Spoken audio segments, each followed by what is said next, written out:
Well, over the weekend, Donald Trump proposed rebuilding and reopening Alcatraz, the maximum security federal prison off the coast of San Francisco. Now, this is wildly impractical for any number of reasons, but the main one why I'm following this story is because it shows Donald Trump hasn't really changed that much from his first term in office. Back in the day, Trump used to do this thing called trial ballooning, where he would tweet or pronounce some type of outrageous proposal, gauge the public backlash. Meanwhile, his lawyers will be going through the proposal and trying to see whether or not it's actually legal. Now, a couple of weeks ago, you remember Donald Trump proposing deporting quote-unquote homegrown criminals to other countries. This obviously was illegal, and there wasn't really much sentiment for it, even among the MAGA base. Fast forward to Sunday. The promise to reopen Alcatraz is a way for Donald Trump to close the book on this certain trial balloon without taking an L. He's putting it to California. He is moving the goalposts in terms of rehousing violent criminals, all while not actually introducing new proposals to deal with crime. It in itself is the perfect crime. And I want to know where this story goes, right? I mean, the Alcatraz proposal, okay, so it is nonsensical in the sense that it is currently a giant museum, like you can go there, any tourist. It is not like, oh, all of a sudden it would be like a functional prison. And if you were going to repurpose Alcatraz for something, it would obviously like be housing. Yeah. I don't know why culturally we do tend to put prisons in like these incredibly opportune places. Like, you know, the downtown Manhattan jail where Jeffrey Epstein killed himself, Rikers Island, like, it doesn't make any sense. Like, shouldn't these prisons be in the middle of nowhere? Which brings me to the middle of nowhere prison of Gitmo. Oh, right? yeah. Like, yep. I'm not quite certain when Trump talks about the quote-unquote the homegrowns. Like, we already obviously have many maximum security federal horrible prisons for the worst of the worst. But if you're talking about people like, you know, where, let's say you have a Kilmer Abrego Garcia, where, oh, we're still in the process of trying to figure out how we can deport him, but like we know he's definitely not a good guy and he's definitely an illegal immigrant, but we can't deport him to El Salvador. What do we do in the meantime? Like, the Gitmo idea is not a terrible option, and I understand what Trump is thinking, I guess, kind of. But really, a lot of it is like, what sounds good in a tweet, right? Like, Alcatraz prison is kind of like the immigration version of like no tax on tips. It's just like the buzzword idea map all over the place, basically. And look, I don't disagree with what you're saying, except for one tiny bit. You said, I guess I understand what Trump is thinking. He's not thinking anything at all.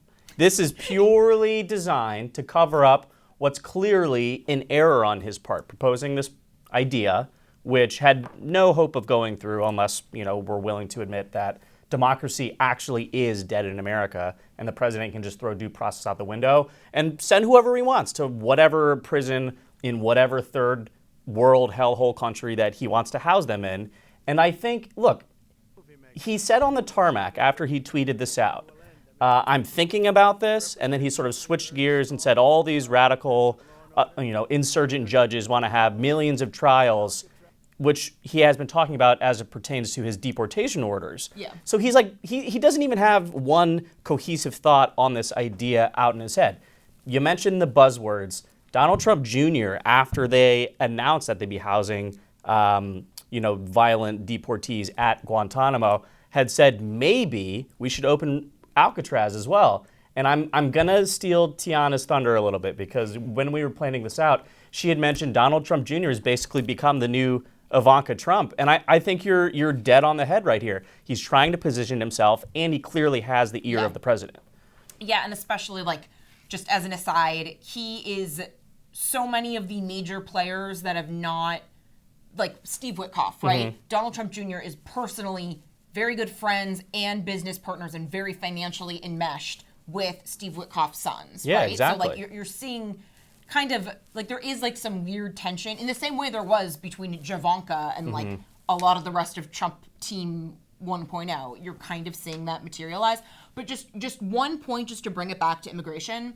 So as we've discussed, the crisis along the border, it's almost like they were too successful, where, like, the public no longer care, like, even though the public said it was the number 2 issue in November. they no longer care about the immigration crisis because the crisis at the border is over. Yeah. But you still have in excess, let's say 10 million people here, and not all of them are people that we're probably going to deport. Not all of them are people that we necessarily should deport.